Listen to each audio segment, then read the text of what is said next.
Mga master, okay lang bang? Huwag niyong skip ang mga ad sa aking mga video kung okay lang mga master. Salamat sa solid na suporta po. Yon, what's up mga masters? Nandito na naman tayo sa panibagong araw, panibagong kabanata na naman ang pagsasama-samahan natin ngayon guys.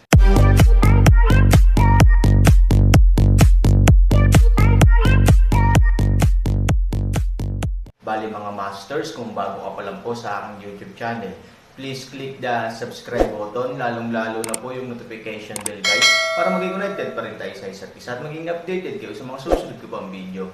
Bali mga masters, bago natin umpisahan ng kwento ay mag-shoutout po muna tayo para sa mga solid nating tagapakinig. Shoutout kay Roel Bulalaki. Shoutout kay Emily Lamtria. Yun na nga mga masters, no? Bali hindi na ito patagalin. In 3, 2, 1, let's go!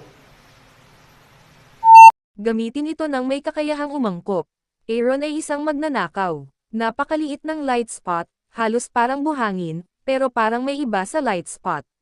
Habang tumutunog ang isang boses, isang matandang nakaputi ang dahan-daang lumitaw sa panloob na universo.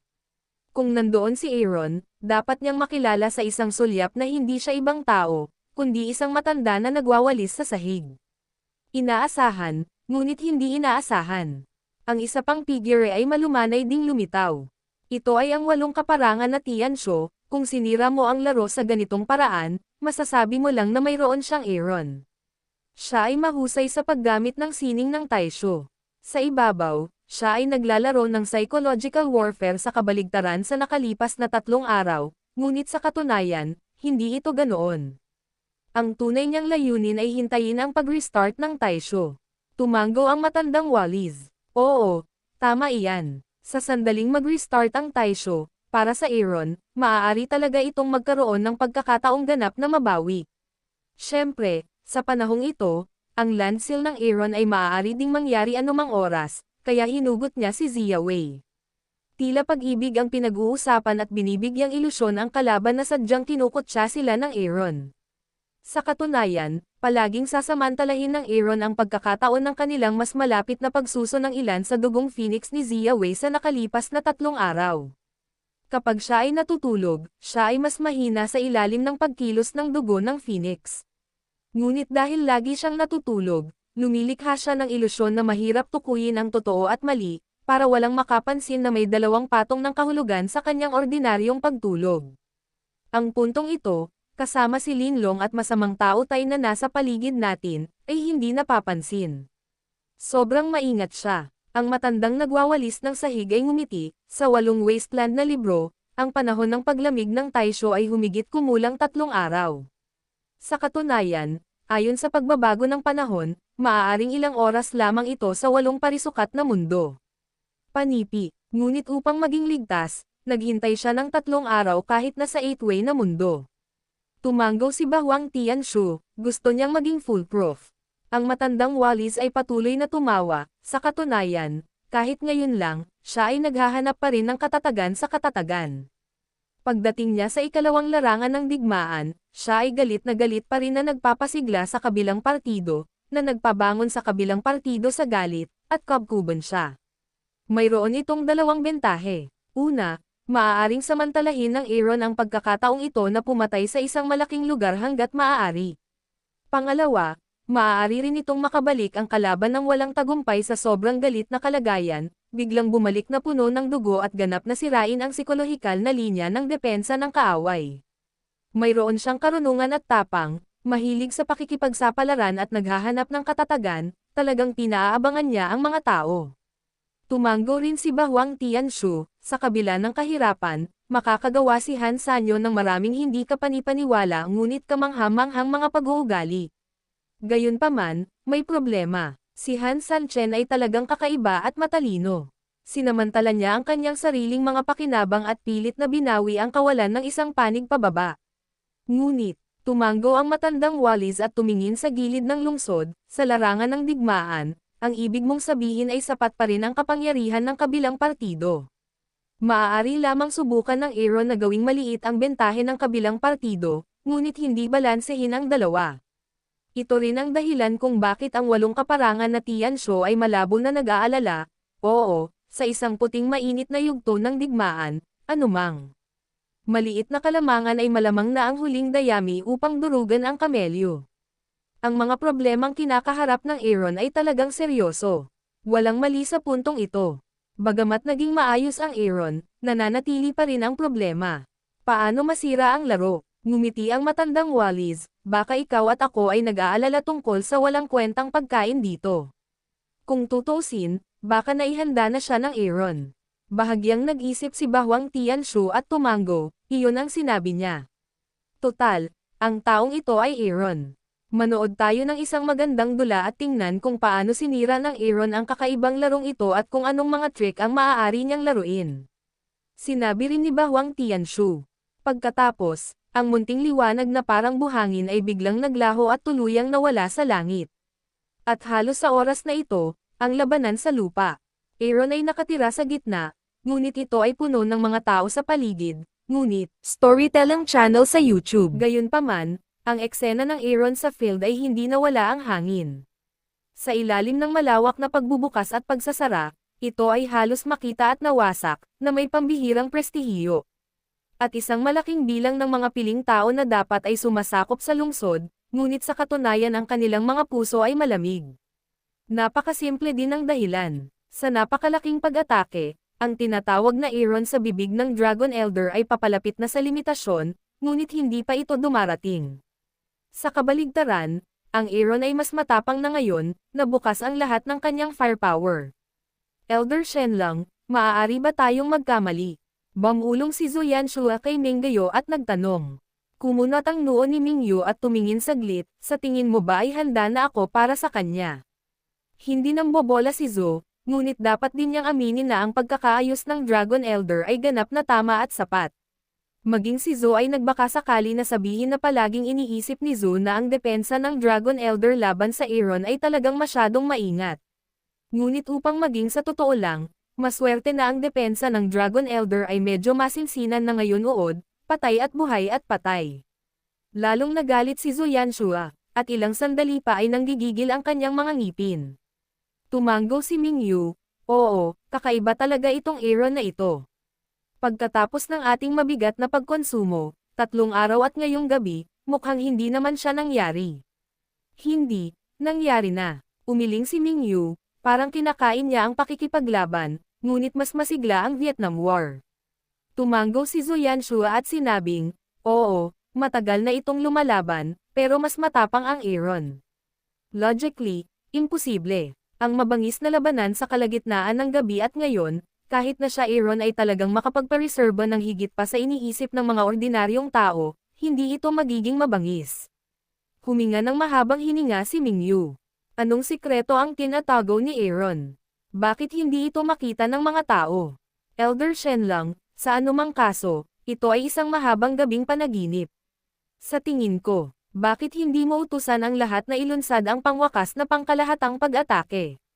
Kung ito ay magpapatuloy ng ganito, hindi natin alam kung ang Aaron ay maaaring manatili dito, ngunit makatitiyak tayo na maghihiwalay ang militar. Oo, patay man o buhay, dapat may paniniwala sa likod nito. Mula noong sinaunang panahon, kahit na ang mga rebelde ay madalas na kailangang maghanap ng mga guro upang maging sikat, natiyak na dahil sa kadahilanang ito. Kung wala ang mga ito, magiging malakas ang puso ng hukbo.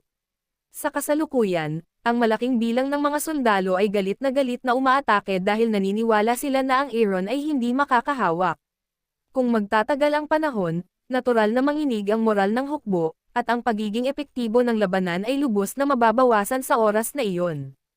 Sa makatuwid, kahit na masyadong mapanganib na ilunsad ang pangkalahatang pag-atake ngayon, malinaw na mas mahusay na balansehin ang mga pakinabang at disadvantages.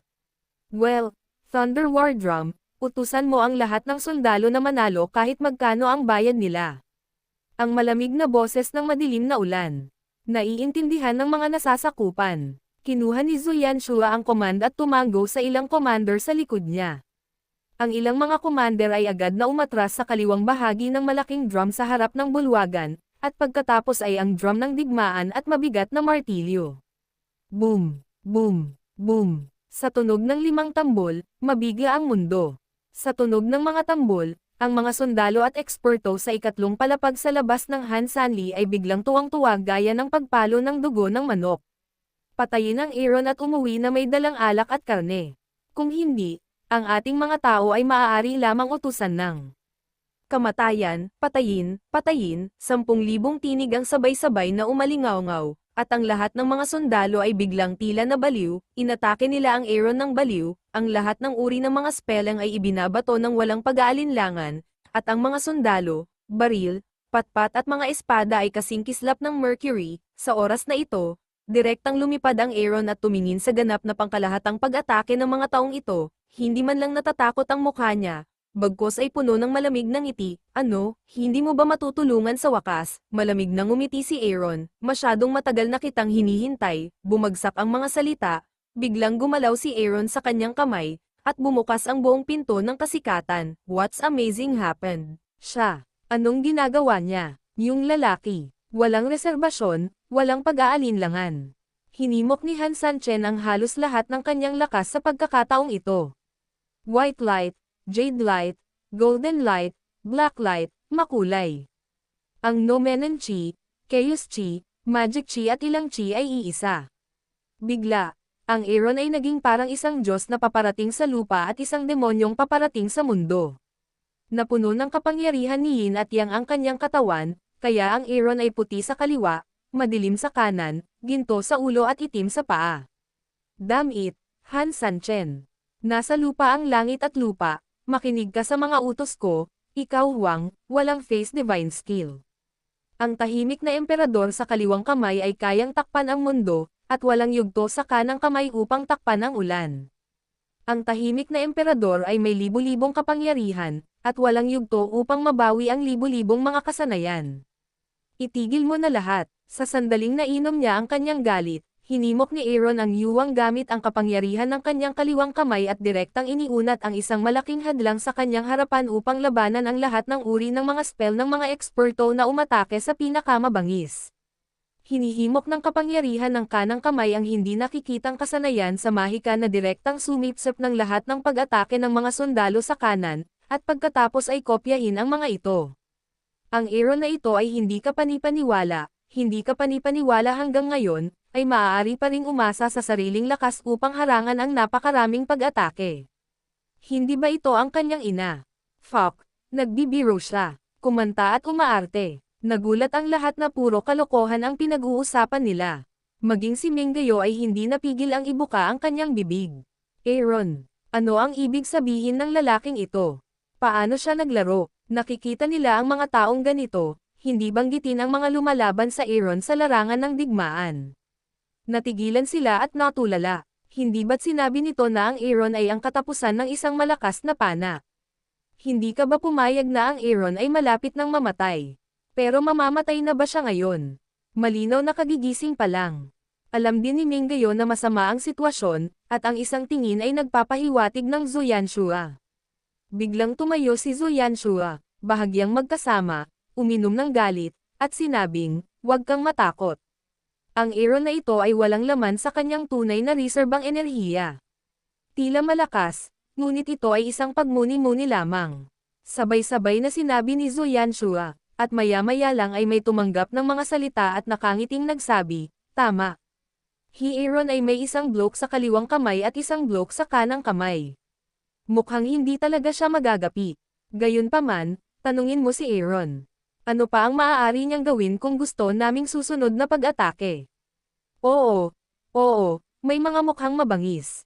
Kung tutusin, haha. Aaron, hindi ako natatakot sa'yo. Paano kung makalaban ka? Kaya mo bang umatake? Haha, nakatali lang ang tigre sa kamatayan. Natatakot akong may gawin siya. Mga kapatid, hindi talaga makakalaya ang mga kamay niya. Mapapatay natin siya sa isang alon. Haha. Walang laman yang mga kamay mo. Aaron, sasalakayin mo ba kami ng berry-berry? Kung oo, magbelo muna ako. Total allergic ako sa berry-berry. Pagkababa ng boses, nagtawanan ang lahat, ngunit hindi tumigil. Si Mingyu lang ang nakatitig sa Aaron ng malapitan. Siyempre kung meron pang iba. Sa huling sulok ng pangunahing bulwagan ng lungsod, mayroong isang tao sa bawat panig. Fu Mei at Zuyaner. Ang dalawang babae, tulad ng kanilang mga kasamahan, ay nakipag-appointment muna. Pareho silang palihim na nagmamasid mula sa likuran hanggang sa harap ng bulwagan, kahit na walang pahintulot sa kanilang dalawa. Ang kanilang mga emosyon ay kasing komplikado ng araw na iyon. Hindi nila alam kung paano ipahayag ang kanilang iniisip, dahil ito ay kakaiba at hindi masabi. Sa oras na ito, ang Aaron, gaya ng sinabi nila, ay walang mga kamay na walang laman. Gayunpaman, sa harap ng walang awa na pangungutya ng mga taong ito, si Aaron ay walang galit sa kanyang mukha. Sa kabaligtaran, siya ay nakangiti na may bakas ng paghamak at pang-aalipusta. Kahit na, may bakas ng katahimikan. Ang ganitong uri ng speechless ay hindi ang uri ng speechless, ngunit ang uri ng speechless na, bilang isang superior, ay hindi alam kapag nanonood ng isang grupo ng mga clowns tumalon pataas at pababa. Parang, tanga ang pinapanood mo, at kailangan mong ituro sa iyo ito at iyon sa iyong major. Katawa-tawa sa sukdulan. Sa tingin mo ba hindi ako makakaatake? Ngumiti si Aaron at walang magawang umiling, binalaan kita na hindi ako mapapahiya kung handa akong umalis. Sa kasamaang palad, hindi mo pinahahalagahan ang pagkakataon.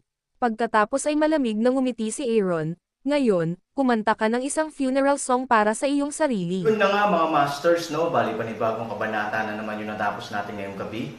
Muli, maraming salamat po talaga sa walang sawang suporta po sa aking YouTube channel na talagang inaabangan nyo po ang bawat upload ko po.